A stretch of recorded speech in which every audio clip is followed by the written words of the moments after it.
મિત્રો, હમણાં થોડા દિવસ પહેલા એક ન્યૂઝ ચેનલના એન્કર હતા.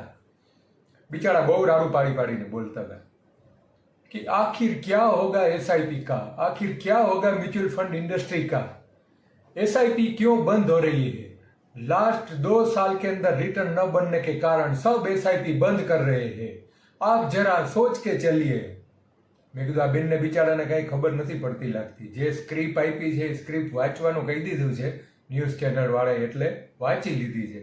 પણ ખરેખર આવું નથી, કારણ કે આ લોકોની પાસે મિલિયનમાં એના સબસ્ક્રાઈબર છે, એટલે લોકોને એમ થાય કે આ બોલે એ સાચું જ છે, પણ ખરેખર એવું નથી. મ્યુચ્યુઅલ ફંડ હંમેશા મેં કીધું એ પ્રમાણે કોઈ 1, 2 વર્ષ 3 વર્ષની ગેમ નથી. જે લોકો ખરેખર ઇન્વેસ્ટ કરવા માંગે છે, તમારી પાસે 5, 10, 15 વર્ષનો સમય હોય તો તમે બિંદાસ ઇન્વેસ્ટ કરો. અને ક્યારેય તમને એવા ન્યૂઝ મળે કે મ્યુચ્યુઅલ ફંડની અંદરમાં કોઈ ઇન્વેસ્ટ કરી અને આ માણસ બરબાદ થઈ ગયો તો તમે મને જાણ કરજો.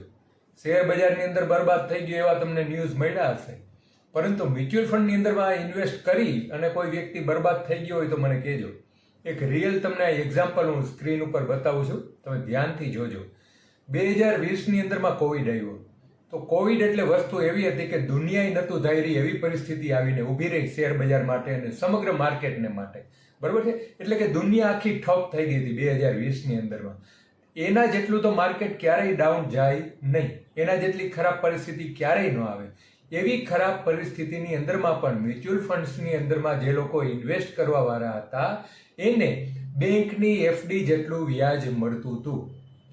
ક્યારેય ઝીરો નથી થયા કોવિડના સમયની અંદરમાં. આ સ્ક્રીન ઉપર તમે એક્ઝામ્પલ જુઓ. 2 ફંડના મેં ખાલી એક્ઝામ્પલ લીધા છે. એક ફંડ છે મલ્ટી એસેટ ફંડ છે. એ ફંડની અંદરમાં આપણે 2015થી જે લોકોએ 1 લાખ રૂપિયા ઇન્વેસ્ટ કરેલા હતા અને 2020ની અંદરમાં જ્યારે ટોપ ઉપર હતો કોવિડ ત્યારે રિટર્ન જો 6% આસપાસ એમને રિટર્ન મળે છે. બીજું ફંડ જો, બીજું બેલેન્સ એડવાન્ટેજ ફંડ આપ્યું છે, એની અંદરમાં પણ જોઉં તમે 2015માં જે લોકોએ ઇન્વેસ્ટ કરેલા છે 2020ની અંદરમાં એ લોકોને ડાઉન જાતા પણ બેંકની એફડી જેટલું રિટર્ન એને મળે છે.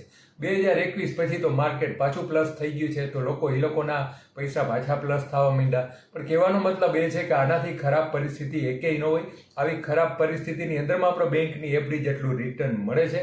તો મિત્રો, સમય ક્યારેય ખરાબ નથી હોતો. તમારી પાસે સમય હોવો જોઈએ કે ઇન્વેસ્ટ કેટલા સમય માટે તમે રાખો છો. અને મિત્રો, કાંઈ પણ તમને મનમાં ક્વેરી હોય, પ્રશ્ન હોય તો નીચે કોમેન્ટ બોક્સની અંદરમાં જણાવજો. વિડીયો છે અન્ય લોકોને શેર કરજો અને ફોલો કરવાનું ભૂલતા નહીં.